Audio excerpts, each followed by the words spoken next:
الحمد لله رب العالمين والصلاة والسلام على أشرف الأنبياء والمرسلين وعلى آله وأصحابه أجمعين أما بعد.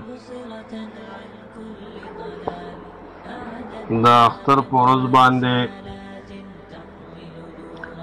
بعض دعاگانے خلق یو بل تکی لك تقبل الله منا ومنكم او تقبل الله منا ومنك او صالح الاعمال. دې مبارک تپوس کیږي نو دا دعا چې دا پدې کې احادیث راغلي دي. واصل ابن اسقع رضی الله تعالی عنہ روایت پر راغلي دي مرفوعا. خدغه مرفوع روایت پدې کې کمزوري دي چې دی وایي چې د رسول الله صلی الله علیه وسلم سره یو ځای شم نو ما ویلې تقبل الله منا ومنك. رسول الله صلی الله علیه وسلم وایي چې نعم تقبل الله منا ومنك. دا روایت منکر دي د سند په لحاظ سره. نو محدثین وی اگر چې دا روایت مرفوعه ضعیف دي ولیکن په باب د فضائل اعمال کې او دعاګانو کې کار ورکوي. بلدار چې د دې په تایید کې نور اعمال د صحابه کرامو موقوف روایت شته. امام بهقی په سنن الکبرى کې په دې باندې باب خود دی باب معروف فی قول بعضهم لبعض تقبل الله منا ومنك.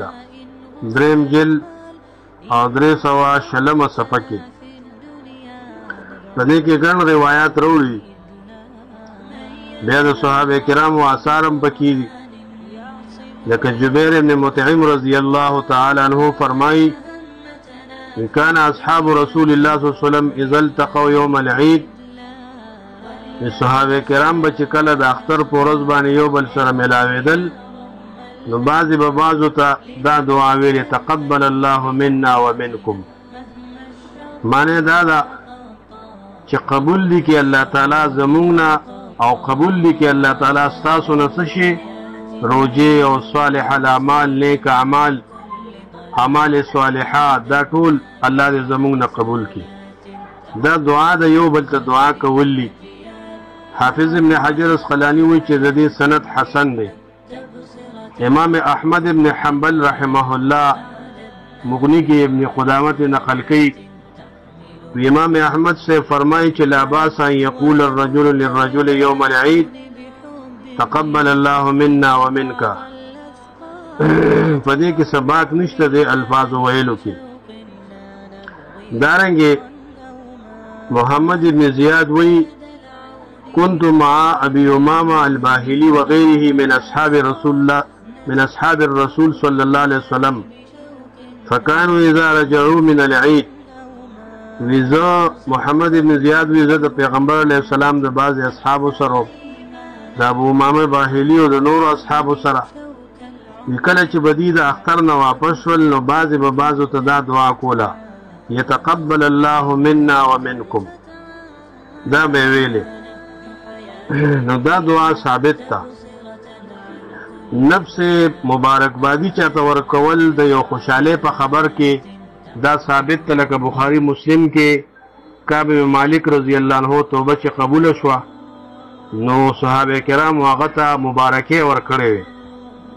اکثر صحابه کرام هغه ته مبارکي ورکړې وي. نو عام مبارکي خو په مرفوع حدیث د بخاری سره دینه ثابته ده او هر چې په اخترونو کې نو هغې کې دا دعا ویل ثابت دي او دا د خیر دعا ده. اگر چې مرفوع حدیث پکې کمزوري خو موقوفا د صحابونو ثابته ده نو په دې باندې عمل درست دی او دا ویل پکار دي.